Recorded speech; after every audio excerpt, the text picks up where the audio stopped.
starting in a nice comfortable seated position. Feel like you're even on your sit bones, and all I want you to do is take your hand across to the opposite knee and just gently rotate, and then across to the other side. Just a nice easy rotation.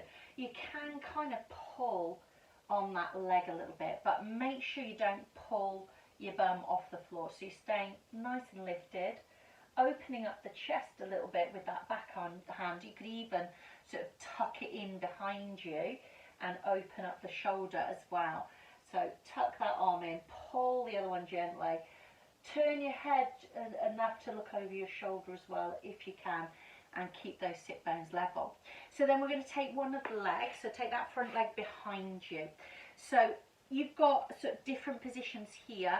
The hardest is to do a 90-90, where your foot is in line with your knee is in line with the hip, and the same on that back leg.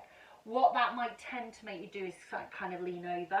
So bring the back leg in until you can feel that you're nice and balanced on your sit bones, on those two bony bits in your bum. If you find that really hard, you can always put a little towel underneath your front leg, and that should help you to not sort of lean over. You could even bring the legs in closer, but I want to add a little lift here. So ideally legs are apart.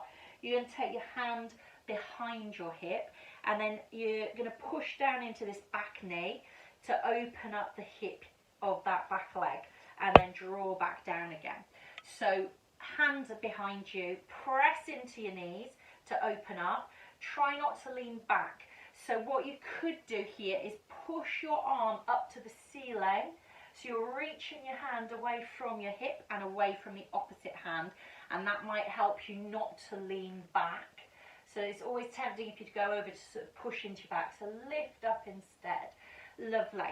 And then from there, let's extend this leg out and stay again even on your sit bones. You're going to take your same arm as that leg inside and lift your other one up and over into a lovely side bend, and then draw it back, and then turn to face the leg and just hinge through. So your back is straight here.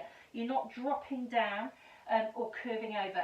Imagine you were going to try and touch your toes, and then come back, hand on the inside, and lift it up and over. Feel that stretch through your waist, through your hip, and draw it back. And again, straight leg, trying to touch the toes. So ideally you would be able to, but don't worry if you can't. If you're just here, just don't bend over to try and get further. Keep that back straight. We're moving from our hips. And then ease it back. One last one. Taking it up and over. Lovely. And ease it back. And again, reach through. Good, good.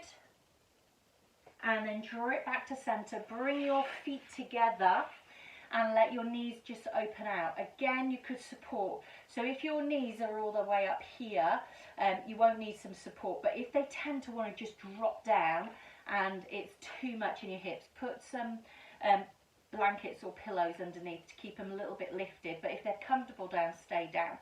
So this should give you a bit of an inner thigh stretch. We're going to take it into our back as well. So you want to imagine that you're moving from a wall. You're up against a wall and you're coming forwards from your head first, but you've got a ball on top of your lap. So you're coming up and over that ball rather than compressing down. So you're going to lift your head to the ceiling, feel that length through the neck, then nod your chin over, but you're not sort of pushing your chin into your chest. And then continue that forward movement. So you're just gently rounding your upper body away from that wall, but your bum hasn't changed. So your low back gets a little bit of a stretch, but you're not sort of slumping down into your legs. You're not rolling back, you've not tucked under. So you've lifted up and over, coming as far forward as you feel comfortable, feeling that stretch in your inner thighs and through your spine. And then come back up, one bone at a time, and cross your legs in the opposite direction. So that might feel a little bit weird, but try and cross them opposite to before.